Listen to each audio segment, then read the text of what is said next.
আসলে আমরা প্রত্যেকেই চাই সুস্থ থাকতে, আর আমরা প্রত্যেকেই চাই এই যৌবনটাকে ধরে রাখতে। আর এই যৌবন কিভাবে ধরে রাখবো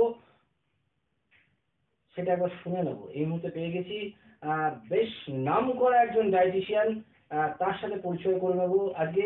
তাকে পেয়েছি আমাদের স্টুডিওতে। তিনি কি বলছেন যে কিভাবে আমরা যৌবনটাকে ধরে রাখবো, বা কিভাবেই বা আমরা সুস্থ থাকবো, কিভাবেই আমরা রোজকার জীবনটা কাটাবো, কি খেতে হবে আমাদের রোজ, তার সাথে কথা বলবো, পরিচয় করে নেবো তার সাথে। আপনার নাম?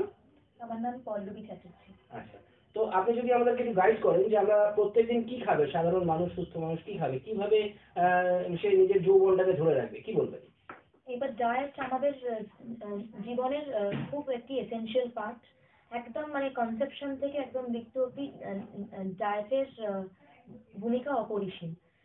সেক্ষেত্রে আমরা বলবো যে একদম মানে বাচ্চা থেকে তো বিভিন্ন স্টেজের রিকোয়ারমেন্টও চেঞ্জ হয়, আমাদের ক্যালোরি কাউন্ট বা ডায়েটের সারা জীবন একটা বিশাল ভূমিকা রয়েছে। মানে কনসেপশন থেকে একটা বাচ্চা যখন কনসেপশন হচ্ছে তারপর থেকে একদম মৃত্যু অবধি ডায়েট প্রত্যেকটা স্টেজে খুব জরুরি, সুস্থ থাকার ক্ষেত্রে এবং অসুস্থ হলেও আমাদের রোগ প্রতিরোধ করার ক্ষেত্রে বা সেটা কাটিয়ে ওঠার ক্ষেত্রে ডায়েটের মূল্য অপরিসীম। এবার ডায়েটের রিকোয়ারমেন্ট প্রত্যেকটা স্টেজে আলাদা আলাদা হয়। আমরা অ্যাডাল্ট নিয়ে কথা বলবো, একদম সুস্থ অ্যাডাল্ট ধরেই আমরা এগোবো। এবার প্রত্যেকেরই আমরা অর্থাৎ আমরা ধরতে পারি যে 30 বছর বয়স থেকে মোটামুটি সুস্থ একজন অ্যাডাল্ট, হ্যাঁ 30 বছর বয়স থেকে আপ টু 50 এজ অবধি হ্যাঁ আমরা এই বয়সটা নিয়ে কথা বলবো। আগের অবধি আমরা ধরবো। এবার আমরা বলে থাকি স্মল অ্যান্ড ফ্রিকুয়েন্ট মিলস, দিনে 3-4 ঘন্টা অন্তর অন্তর খাবে, বারে বারে খাবে, মানে পেট খালি রাখবেন না, আর কোনো খাবার মিস করবেন না। অনেকে অফিস যান, সকালবেলা ব্রেকফাস্টে স্কিপ করে, তারপর 11টা-12টার সময় যখন খান তখন অনেকটা খেয়ে ফেলেন এবং ওভার ইটিং হয়ে যায়, যার ফলে মানে ওয়েট গেইনটাও বেশি হয়ে যায়। কাজে সেক্ষেত্রে আমরা বলি অল্প অল্প করে খাবেন, বারে বারে খাবেন, কোনো খাবার বাদ দেবেন না। অ্যাভয়েড ফাস্টিং অ্যান্ড ফিস্টিং, উপোসটাও যতটা কম করা যায় এবং বাইরে খাওয়াও যতটা কম করা যায়, জাঙ্ক ফুড, প্রসেসড ফুড এগুলো যতটা কম করা যায়, এগুলো আপনারা সকলেই জানেন। আর অল্প অল্প খাবেন, বারে বারে খাবেন, মানে একসঙ্গে অনেকটা খেয়ে নেবেন না। আর খাওয়ার পর ইমিডিয়েটলি শুয়ে পড়া অনেকে স্বভাব থাকে দুপুরে, সেইটা একেবারে না। খাওয়ার পর 0.5 ঘন্টা 45 মিনিট একটু বসে তারপর শুতে, কারণ নয়তো অ্যাসিডের প্রবণতা থাকে। আর আমরা বলবো যে প্রত্যেক দিনই ব্যালেন্স ডায়েট খেতে। ব্যালেন্স ডায়েট বলতে আপনি কি বলতে চাইছেন, মানে সকালবেলা জলখাবারে কি খাওয়া উচিত? আমরা বলি যে মানে একটা ব্যালেন্স ডায়েটে একটা এমনি একটা লাঞ্চ প্লেট বা ডিনার প্লেট 9 ইঞ্চি হওয়া উচিত এবং তার হাফ থাকবে non starchy vegetables and fruit, তার 1/4 থাকবে লিন প্রোটিন মানে ফিশ, চিকেন, এগ হোয়াইট, আর 1/4 থাকবে হচ্ছে whole grain carbohydrate. Process carbohydrate মানে ময়দা, সুজি এগুলো আমরা অ্যাভয়েড করবো। আটা ওটস এগুলো একটু বেশি করে খাবো, কারণ এগুলো ফাইবার রিচ। প্রত্যেক দিনের ডায়েটেই ফাইবার, প্রোটিন, আমরা বলি যে মানে প্রত্যেকটা ফুড গ্রুপ থেকেই খাবার খেতে, কারণ প্রত্যেকটা খাবারেরই নিজস্ব গুণাগুণ আছে। এই মাইক্রোনিউট্রিয়েন্ট এইগুলোরও বেশ বেশ গুণাগুণ আছে, ম্যাক্রোনিউট্রিয়েন্টও আছে। এবং যেটা সবচেয়ে নেগলেক্টেড হয় জল বা ফ্লুইড আমরা বলি একজন অ্যাডাল্টের সারাদিনে 2 থেকে 3 লিটার খেতে হবে, যদি না তার কোনো ফ্লুইড রেস্ট্রিকশন থাকে। আর এবার আপনার প্রশ্নে আসলো, আপনি যেটা বলছিলেন যে সকাল থেকে রাত অবধি কি খাবে। হ্যাঁ, ব্রেকফাস্টে ধরুন আমরা বলে থাকি যে ফার্স্টে আমরা বলে থাকি ঘুম থেকে উঠে চা। এবার কারো যদি দুধ চা না হলেই নয়, আমরা বলি স্কিম মিল্ক বা ডাবল টোন মিল্ক বা ফ্যাট ফ্রি মিল্ক দিয়ে খেতে, মানে মেন গরুর দুধটা দিয়ে না খেতে, এক্সট্রা ফ্যাটটা না নিতে। সঙ্গে ক্রিম ক্র্যাকার বিস্কিট বা মেরি বিস্কিট, হ্যাঁ ক্রিম বিস্কুট বা যেগুলো এমনি চকলেট বিস্কিট সেগুলো তো ডেফিনেটলি খাবেন না। তারপর লাঞ্চ করবেন তারা। আমরা ধরে নিচ্ছি নর্মাল ডায়েট, তার কোনো কোমরবিটি নেই, কোনো ওষুধ চলছে না। তারপর তারা ব্রেকফাস্টের জন্য তারা এমনি রুটি সবজি হলে রুটি সবজি খেতে পারেন। সেটা কটার সময় খাবেন রুটি সবজি? ঘুম থেকে উঠে চা খেলেন তার 2 ঘন্টা 2.5 ঘন্টা পরে। অর্থাৎ 7টার সময় যদি চা খায় 9টার সময় হ্যাঁ 9টা 9:30টার মধ্যে। বেশ। এবার লাঞ্চ কটার সময় করবে? লাঞ্চ তাহলে 1টার সময়। আমি আসছি লাঞ্চে, ব্রেকফাস্টটা বলে নিই। সে রুটি সবজি খেতে পারেন, তার সঙ্গে একটা বয়েলড এগ হোয়াইট। আমরা বলি এগ হোয়াইট বয়েলড খেতে, কারণ তার তেলটা না লাগে। অমলেট বা ইয়েতে তো তেলটা লাগে, আর এগ হোয়াইটটা রোজ খাওয়া যেতে পারে, এগ ইয়োগটা নয়। আর কেউ যদি টোস্ট আর বয়েলড এগ হোয়াইট খেতে চান তাও খেতে পারেন। কেউ যদি একটু ওটস খেতে চান বা একটু ডালিয়া খেতে চান সেটাও খেতে পারেন, সঙ্গে boiled egg white. Mid morning 11টার দিকে ধরুন একটা মৌসুমি ফল, সঙ্গে অল্প নাটস মানে চিনেবাদাম না, ওয়ালনাটস, অ্যালমন্ড এইরকম 4-5টা, সঙ্গে একটা মৌসুমি ফল। মানে আস্ত খাওয়াই ভালো, আস্ত না খেলে পিস করে, কিন্তু জুস করে না, কারণ তাতে ফাইবারটা থেকে বেরিয়ে যায়। একদম তাই।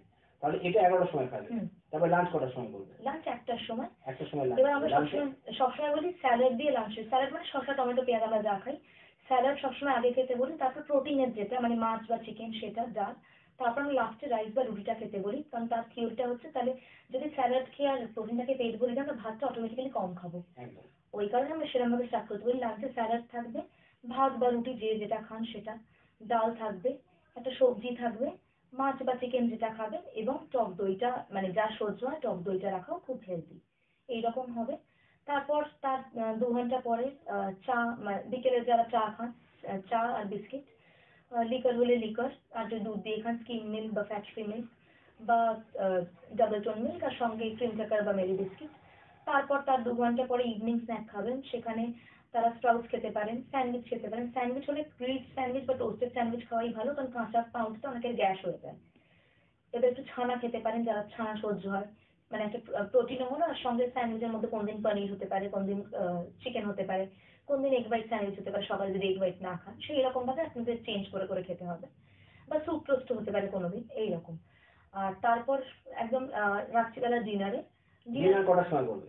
ডিনার আমরা বলি 9টা থেকে 9:30টার মধ্যে। খুব বেশি রাত করে করলে কিন্তু অ্যাসিডের সমস্যা হয় একটু বেশি বয়সে। কাজেই ডিনারেও সেরকম স্যালাড যদি খেতে পারেন স্যালাড, ভাত বা রুটি, একটু ডাল সবজি, চিকেন বা মাছ যেটা খাবেন এইরকমই।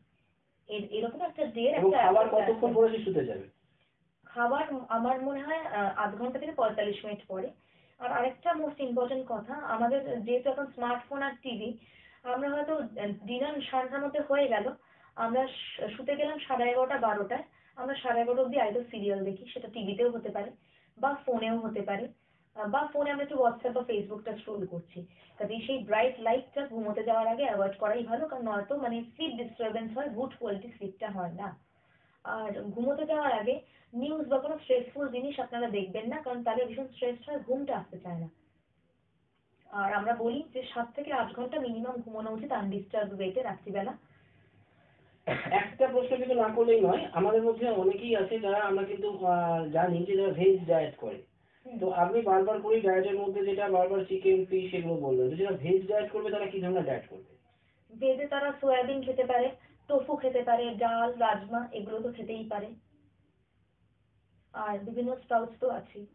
হ্যাঁ, তাহলে আপনি বলছেন সুস্থ থাকতে একটি মানুষের 30 থেকে 50 বছর বয়সী মানুষের ইনার অ্যাভারেজ যাদের বয়স, মেয়ে অথবা ছেলে যাই হোক, তাদেরকে সারাদিনে 5-6 বার খেতে হবে এবং রাতে মিনিমাম 7-8 ঘন্টা ঘুমোতে হবে। হ্যাঁ, আর যারা অফিসে যান তাদের আমরা বলি যে হেলদি স্ন্যাক ক্যারি করতে, মানে সিঙ্গারা চপ না খেয়ে বাড়ি থেকে যতটা সম্ভব টিফিন ক্যারি করতে। যাদের ওয়ার্ক ফ্রম হোম বা অফিসেও ডেস্ক জব, আমরা তাদেরও বলে থাকি যে 1 ঘন্টা মানে আধ ঘন্টা অন্তর অন্তর পশ্চারটা চেঞ্জ করতে, মানে এরকম চেয়ারে বসে আছেন একটু উঠে দাঁড়াবেন, বা কলিগদের ইন্টারকমে ফোন না করে কলিগের ডেস্কে হেঁটে গেলেন, প্রিন্টার অব্দি হেঁটে গেলেন, লিফট ইউজ না করে সিঁড়ি ইউজ করলেন। অনেকেরই একটা থাকে যে আমরা সকালবেলা অফিসে চলে যাই, রাত্রিবেলা ফিরে আমাদের এক্সারসাইজ করার সময় নেই, হাঁটবারও সময় নেই। সেক্ষেত্রে বলি যে যখন অফিস থেকে ফিরছেন, মেট্রো বা অটো যেভাবে একটা স্টপ আগে নামলেন, একটু হেঁটে ফিরলেন বাড়িতে উঠতে হবে লিফট ইউজ না করে সিঁড়ি দিয়ে উঠলেন, এতেও খানিকটা হয়। অফিসে সিঁড়িটা ব্যবহার করলেন লিফট ইউজ না করে। তো সেইরকম ভাবে আমরা ছোটখাটো চেঞ্জ করতে পারি। আমরা বলি সারাদিনে আধ ঘন্টা অন্তত এক্সারসাইজ করা উচিত, সে যোগা, ব্রিদিং এক্সারসাইজ, হাঁটা, জগিং, স্কিপিং সব মিলিয়ে। কারণ সুস্থ থাকতে গেলে এক্সারসাইজও করতে হবে, ডায়েটও মেনটেন করতে হবে, আর যাদের নিয়মিত ওষুধ চলে কোনো না কোনো কারণে সেগুলোও খেতে হবে। অর্থাৎ আপনার কথা অনুযায়ী সুস্থ থাকতে যোগ অবশ্যই করতে হবে এবং প্রাণায়াম করতে হবে, বিভিন্ন রকমের ব্যায়াম করতে হবে। তো এইরকম ভালো ভালো তথ্য পেতে আপনাদের কিন্তু চোখ রাখতেই হবে নিউজ ভারত 24 আওয়ার্সের পর্দায়। Gurukul Global School. State-of-the-art infrastructures and schooling for students. It goes with the motto, enlightening young minds. We believe every child is special and possesses unique capabilities, talent and skills. Enjoy while you learn. technology embedded learning are integral to the success of the child. Our learning methodology are supportive